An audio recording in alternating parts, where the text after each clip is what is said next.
Dear student, सुनिकोडी की अभिक्रिया के प्रमुख लक्षण में आ जाएं तो प्रमुख लक्षण कौन कौन से हैं जिनको आपको ज़्यादा याद रखना है और समझना है। तो प्रमुख लक्षण क्या क्या हैं तो सुन लें। स्थिर ताप पर सुनिकोडी की अभिक्रिया पूर्ण अभिकारक के लुप्त होने तक लिखते हैं, मैंने लाइन देखी उतनी ही लाइन पढ़िएगा। पूर्ण अभिकारक के लुप्त होने तक एक स्थिर दर पे होती रहती है जो अभिकारक की सांद्रता या समय पर निर्भर नहीं करती। तो अभिकारक की सांद्रता या समय पर निर्भर न करने वाली कौन सी कोटि की अभिक्रिया? शून्य कोटि की अभिक्रिया होती है। नंबर दूसरा, शून्य कोटि की अभिक्रिया में पूर्ण अभिकारक एक नियत समय में उत्पाद में बदल जाता है। ये इंपॉर्टेंट लाइन है।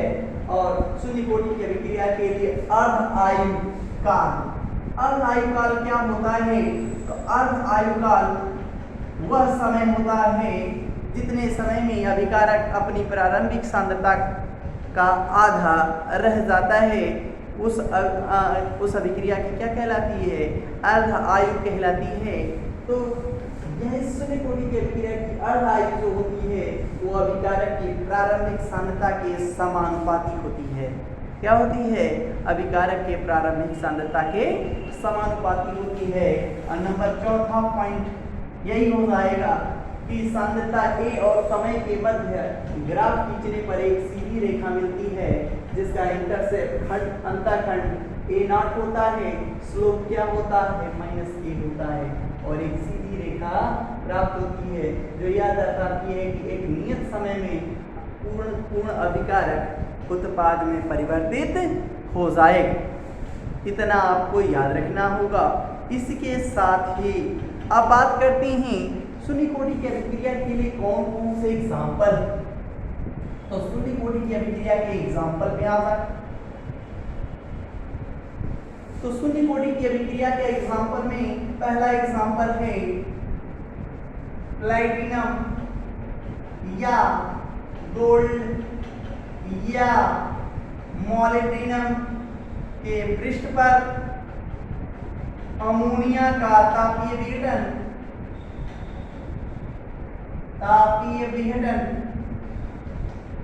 सभी किसी के पृष्ठ की बात होगी और विघटन की बात होगी तो याद रख लीजिएगा वो किस कोटि की अभिक्रिया होगी? शून्य कोटि की अभिक्रिया होगी। तापीय विघटन उत्प्रेरक की उपस्थिति में अमोनिया का तापीय विघटन क्या कहलाता है? किस कोटि की अभिक्रिया का एग्जाम्पल हो जाएगा? तो शून्य कोटि की अभिक्रिया का एग्जाम्पल हो जाएगा। नंबर दूसरा, प्लेटिनम उत्प्रेरक के पृष्ठ पर हाइड्रोजन आयोडाइड का विघटन, तापीय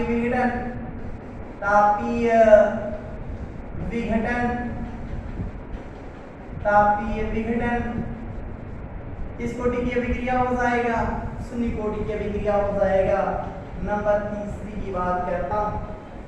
नंबर तीसरा है जल के पृष्ठ पर हाइड्रोजन क्लोरीन गैस के साथ क्रिया करके HCl गैस का निर्माण करती है, हाइड्रोजन क्लोराइड गैस का निर्माण करती है। यह भी किस कोटि की अभिक्रिया का उदाहरण हो जाएगा? तो आप बतला देंगे सर ये भी शून्य कोटि की अभिक्रिया का उदाहरण होगा। इसके साथ ही साथ आपसे कह दिया जाए ये किस पर होगा? तो सूर्य के प्रकाश की उपस्थिति में, सूर्य की प्रकाश की उपस्थिति में HCl का सिंथेसिस जल के पृष्ठ पर भी किस कोटि का अभिक्रिया हो जाएगी? तो शून्य कोटि की अभिक्रिया हो जाएगी। अगला एग्जांपल और भी दे दिया जाए तो आप रहने दीजिए, ले लीजिए। एक और एग्जांपल दे सकती हैं। एक और है गोल्ड के पृष्ठ पर लाफिंग गैस का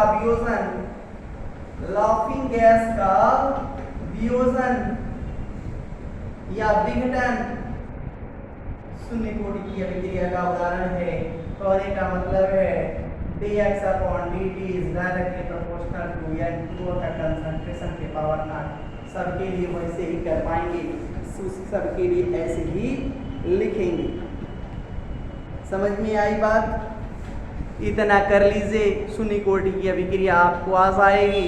इसका ग्राफ जरूर तैयार रखिएगा कि सांद्रता A और समय के मध्य ग्राफ खींचने पर एक सीधी रेखा प्राप्त होती है।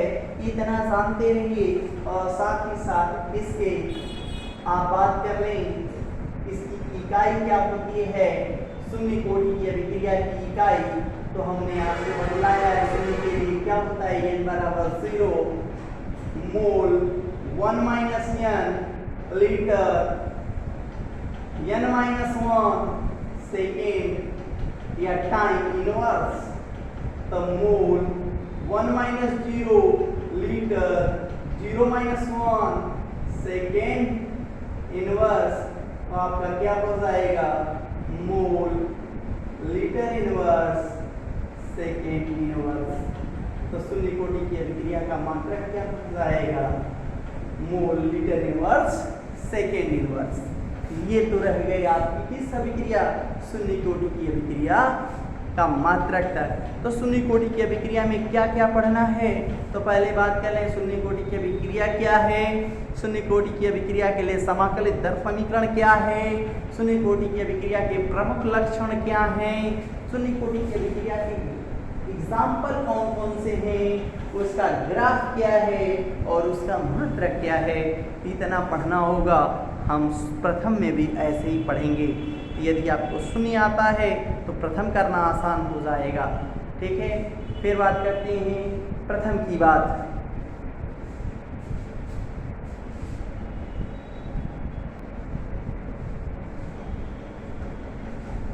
चलिए शुरुआत करते हैं प्रथम कोटि की अभिक्रिया। प्रथम कोटि की अभिक्रिया क्या है, तो वह अभिक्रिया जिसकी दर एक अभिकारक के सांद्रता पद की एक घात के आनुपातिक या समानुपातिक होता है, प्रथम कोटि की अभिक्रिया कहलाती है। अर्थात dx अपॉन dt, यदि एक अभिकारक A है तो उसकी सांद्रता पद की घात क्या होगी, एक होगी। यही क्या कहलाएगी, प्रथम कोटि की अभिक्रिया कहलाएगी। अब बात करना है प्रथम कोटि की अभिक्रिया का समाकलित दर समीकरण क्या है।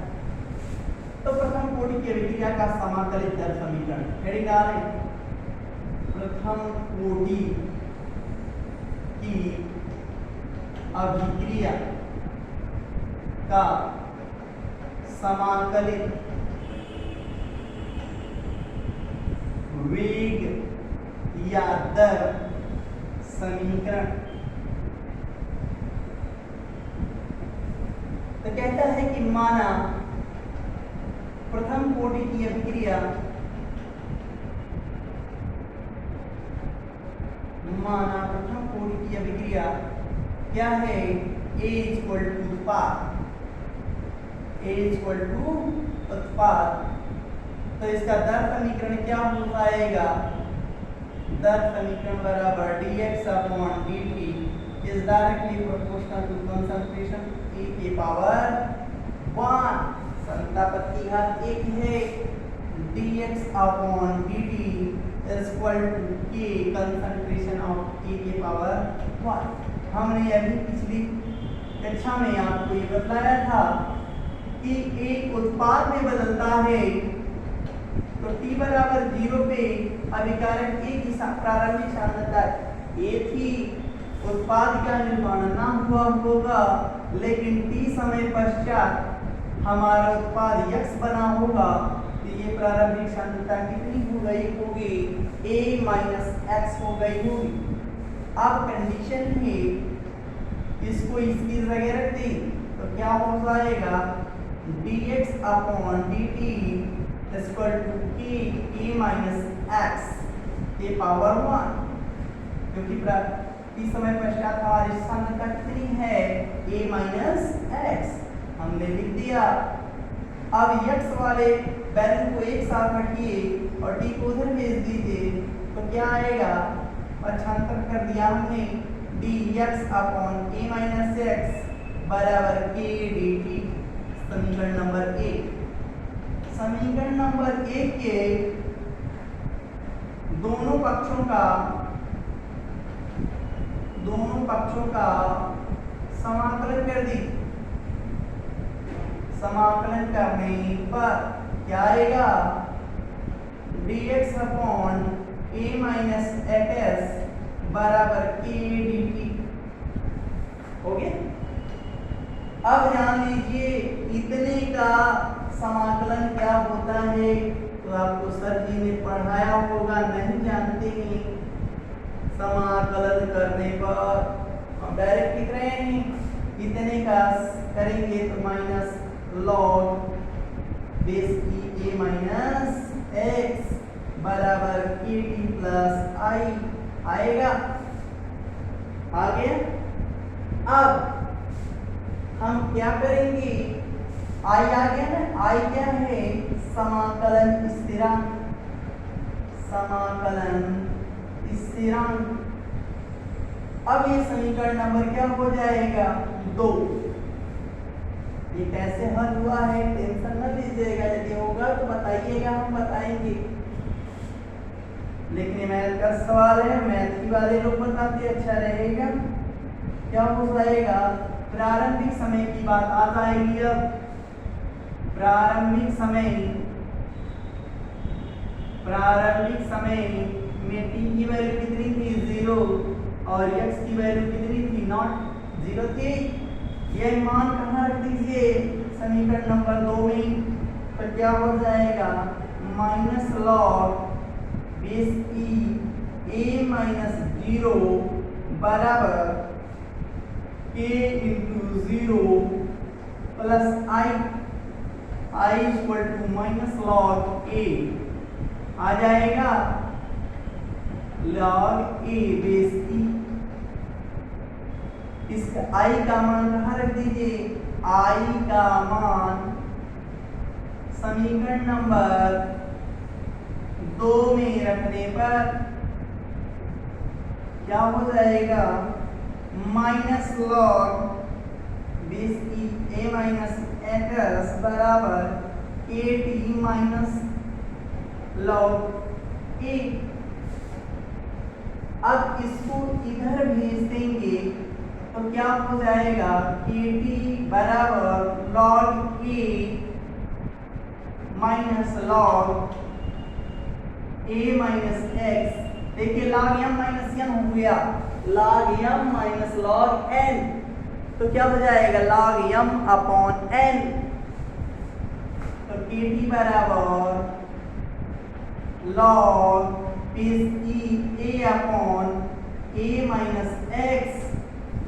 कहता है कि लॉग का आधार 10 करने पर, लॉग का आधार 10 रखने पर 2.303 से मल्टीप्लाई कर देंगे तो क्या हो जाएगा भैया? देखो इसको इधर प्रशांत कर दे रहे हैं। के बराबर 2.303 upon T log base 10 a upon a minus x. यह जो समीकरण है यही प्रथम कोटि का समाकलित दर समीकरण है। करते कह रहा हूं, इसको करने के लिए ट्रिक जान लें कैसे किया गया होगा। तो पहले मान लिया गया होगा a माइनस एक्स बराबर t, a माइनस एक्स बराबर t, और दोनों पक्षों का कर दिया हो गया होगा क्या? पहले x के सापेक्ष अवकलन। तो क्या हो जाएगा? माइनस dx बराबर dt, क्योंकि कांस्टेंट का नहीं होता, और dx की जगह क्या लिख देंगे? माइनस dt लिख देंगे। dt बराबर क्या? माइनस dx, या dx बराबर माइनस dt। इसको इसकी जगह रखेंगे तो क्या हो जाएगा, देख लो बाबू, dx की जगह माइनस dt हो जाएगा अपॉन t हो जाएगा। और इतने का यदि आपने समाकलन करा तो log माइनस log t आएगा, माइनस log t ही हमने यहाँ पर वो हमने किया है। डिफरेंशियल पहले करेंगे, दोनों पक्षों का क्या कर लेंगे, अवकलन करेंगे। अवकलन करने के बाद आपको मिलेगा क्या, माइनस dx बराबर dt, तो dx बराबर माइनस dt, तो ये dx है, ये इसकी जगह माइनस dt हो जाएगा, ये t हो जाएगा। हमने माना है तो t क्या है, ये माइनस x है, हमने यही लिखा है, हल किया। और मैथ वाले सर लोग अच्छे से बताएंगे, तो इसको और अच्छे से पढ़िएगा। समाकलित दर समीकरण ये आपको मिल गया। आज की क्लास की यहीं पे ख़त्म करते हैं। अगले दिन हम प्रथम कोटि की अभिक्रिया का प्रमुख लक्षण, उसका ग्राफ उदाहरण सहित पढ़ेंगे। आज के लिए इतना ही, धन्यवाद।